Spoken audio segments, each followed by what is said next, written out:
Terus kata Rasulullah, ya sudah buktikan saja. Terus dipanggillah Imam Ghazali. Dipanggil Imam Ghazali. Imam Ghazali ini lahirnya kapan? Imam Ghazali lahirnya kapan? Kok bisa dipanggil Nabi Muhammad bertemu Nabi Musa? Nabi Musanya lahir kapan? Nabi Muhammadnya lahir kapan? Imam Ghazalinya lahir kapan? Bertemu, teman-teman. Dan diceritakan. Nah, yang menceritakan ini siapa? Yang menceritakan kisah ini siapa? Bersumber dari mana? Perawi-perawi ceritanya bagaimana? Pernah ditakhrij gak cerita ini? Harus, teman-teman. Kita harus kritis terhadap cerita-cerita seperti ini. Karena menisbahkan kepada Nabi Muhammad. Takutnya dusta. Cerita dusta. Berdusta atas Imam Ghazali, berdusta atas Nabi Muhammad, berdusta pula terhadap Nabi Musa alaihissalam. Ihya Ulumuddin. Ya Ulumuddin. Imam Ghazali al-Quli inna fa kalimat tasawuf. Ini menjelaskan Imam Ghazali pakai bahasa inna. Terus yang mendengarkan ini Wa muqli inna rahmatan cahaya laka. cahaya, rahmatan cahaya, teman-teman. Mas asyidi idhasya kasyira. A'udzubillahi minasyaitonirrajim. Bismillahirrahmanirrahim. Ada satu video, teman-teman, dari Ghufron, yang dimana Ghufron ini menjelaskan biografi atau tentang Imam Ghazali begitu. Di sini beliau menceritakan tentang Imam Ghazali dengan bahasa spesialnya, yaitu bahasa Makoli. Ya, ini bukan bahasa Suryani, tapi bahasa Makoli. Dan pengikutnya ngapain? Betul. Pokoknya pengikutnya Ghufron ini ahli betul. Setiap apa disampaikan oleh Ghufron, betul semuanya menurut mereka. Aduh, ya Allah. Dan inilah kenapa kita menyebut orang-orang sufi, terkhusus sufi-sufi yang seperti ini, kebanyakan diantara mereka itu halu. Kalau tidak halu, ODGJ. Kalau tidak ODGJ, Sontoloyo. Yang Sontoloyo ya ini, Ghufron. Kalau Ghufron ini double-double, teman-teman. Sontoloyonya ada, halunya banyak, begitu. Coba kita langsung simak seperti apa pidato dari Ghufron ini yang menjelaskan tentang Imam Ghazali menggunakan bahasa Makoli. Detik-detik Ghufron menjelaskan biografi Imam Ghazali. Ini kitab Kitab Ihya Ulumuddin. Ya. Ihya Ulumuddin. Ihya Ulumuddin. Ya. Imam Ghazali. Imam Ghazali. Ya. Pernah dibaca gak itu sama Ghufron? Ya. Bismillah tawakkallah. Wuduh, bismillah tawakallah. Bismillahirrahmanirrahim. La kitab innaka al-yama. La kitab.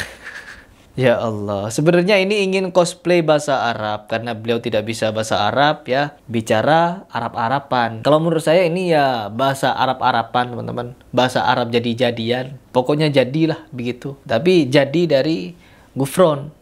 Imam Ghazali la kaliyama Imam Ghazali. Tuh diulang-ulang, lakiyama itu yang diulang-ulang. Nakali inna kaliyama hafali inna ilmu. Tuh, sampai hilang terjemahannya ya. Padahal tadi ada terjemahannya. Wa muqali inna Imam Tuh ya Allah. Ghazali al-hakaliyama Imam Ghazali. Aduh. Nakaliyama fi. Nakal. Nakal ya ma. Inna kaliyama kitab. Nakal ya ma. Makoli inna rahmatan Imam Ghazali. Allah. Lahakaf. Nakal. Makoli inna kaliyama pakoli inna kaliyama Takoli. kitab. Alhamdulillah. Allah ya Allah. Kok bisa orang-orang percaya kepada orang ini ya? Wa makoli inna syaitu kaliyama ya Rasulullah sallallahu alaihi wasallam. Makoli inna rahmatan kitab. Tuh. Bahasanya makoli inna Imam Ghazali al-Quli inna fa kalimat tasawuf. Ini menjelaskan Imam Ghazali pakai bahasa inna. Terus yang mendengarkan ini kira-kira nanti diterjemahkan apa enggak ini ya? Wa muqli inna rahmatan cahaya laka. Cahaya, rahmatan cahaya, teman-teman. Allah, rahmatan cahaya. Ya ma fi inna rahmatan. Insyaallah. Insyaallah. Wa muqli inna rahmatan. Tuh, wa makoli lagi. Imam Ghazali maha faqali inna rahmatan imam. Aduh. La kaliyama fi Allah. Insyaallah penuh hikmah. Penuh hikmah. Barokah. Hidayah dunia dan akhirat. Amin. Insya Oh, amin kata. Amin gak tuh?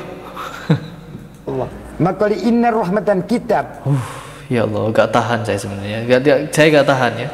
Laha kaliyama maskudi inna ya malaikat Jibril. Wa makali inna rahmatan tahid. Tuh takhif. Detik-detik. Aduh. Allah, selamatkan umat, wahai MUI. Saya meskipun sudah tahu kalau MUI turun tangan kepada Gufron, tapi selama ini MUI ngapain? Kemana saja? Apa nunggu viral dulu? Kalau tidak ada yang memviralkan tentang Gufron, apakah MUI akan mendiamkan terus-menerus? Sudah berapa umat yang Gufron ini sesatkan? Sampai-sampai umat tersebut mencium kaki Gufron. Nunggu begitu dulu. Ya. Ya Allah, dulu Weldo heboh. Ya. Kasus Weldo heboh, teman-teman. Sampai-sampai dia mengaku sebagai nabi, tapi tidak ada tanggapan dari MUI. Mau apa, mau kemana? Disinilah letak kita sebagai umat muslim ketika menjumpai fenomena di akhir zaman seperti ini. Pasti ketika kita menanggapi seperti ini, akan banyak sekali tanggapan-tanggapan yang negatif. Terlebih kalau kita menanggapi cerita-cerita dari orang-orang yang sejatinya menceritakan sesuatu yang kurang bisa dipertanggungjawabkan ceritanya. Ada satu cerita yang dimana disampaikan oleh Gus Baha.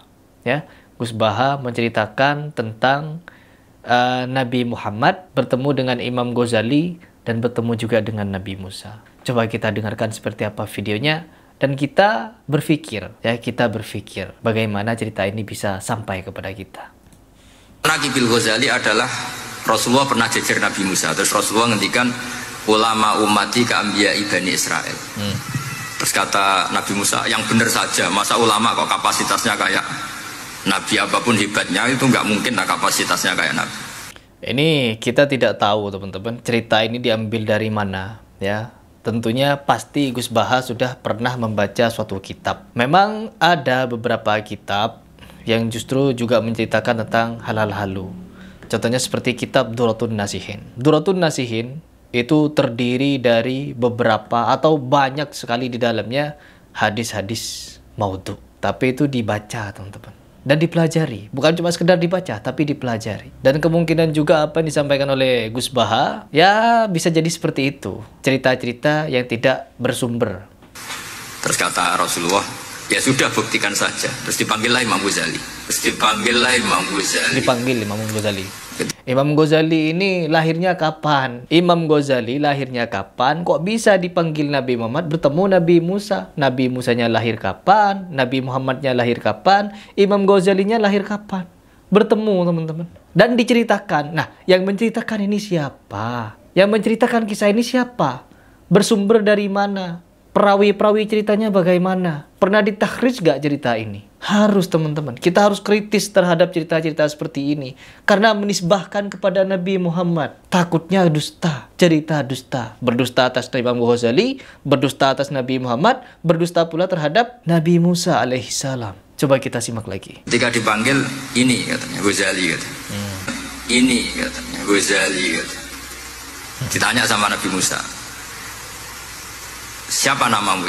Ana Muhammad bin Muhammad Al-Ghazali At-Tusi Asy-Syafi'i. Iya. Mau jawabnya panjang. Terus kata Nabi Musa, kecangkeman gitu, orang Jawa itu kecangkeman, ditakoki jeneng kok jawabnya kakean ya. Terus kata Imam Ghazali, ya lumayan saya. Jenengan ditanya Allah sing ya'lamus sirra wa akhfa saja jawabnya kelebihan gitu.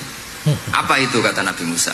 Wa ma tilka biyaminika ya Musa. Qala ya asoya atawakkau 'alaiha wa ahusyu biha 'ala ghanami wa liya fiha ma'aribu ukhra. Jadi Nabi Musa ditanya, sing mbok gawa iku apa ta?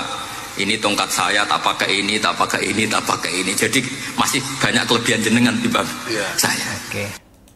Jadi begitu kata Gus Baha ya, teman-teman. Saya bukan ingin menyalahkan Gus Baha atau ingin mengkritisinya. Saya hanya mempertanyakan kepada kalian, terkhusus orang-orang yang pernah baca banyak kitab. Kira-kira cerita yang Gus Baha angkat di sini bersumber dari mana? Hadiskah atau bagaimana? Kalau itu memang hadis karena dinisbahkan kepada Nabi Muhammad SAW, bagaimana pendapat ulama tentang hadis tersebut? Lalu bagaimana juga pendapat ulama terhadap cerita tersebut? Bukan cuma kepada cerita, tahrij hadisnya bagaimana? Ya, pandangan ulama terhadap perawi-perawi hadisnya bagaimana? Karena di sini saya lemah ya teman-teman. Saya hanya mempertanyakan kepada kalian yang ahli, bagaimana pendapat kalian mengenai hadis ini? Semoga ada yang menjawab minimal di kolom komentar agar kita bisa belajar bersama. Ya, semoga saja cerita ini betul. Menisbahkan kepada Nabi Muhammad harus betul. Karena apabila salah, ancamannya neraka. Barang siapa yang berdusta atas Nabi Muhammad, maka dia telah mempersiapkan kursinya di neraka. Mungkin itu saja yang ingin saya sampaikan kepada kalian teman-teman. Apabila ada yang salah, itu murni dari kebodohan dan kekhilafan saya. Tetapi apabila ada yang benar, itu dari Allah Subhanahu wa Ta'ala.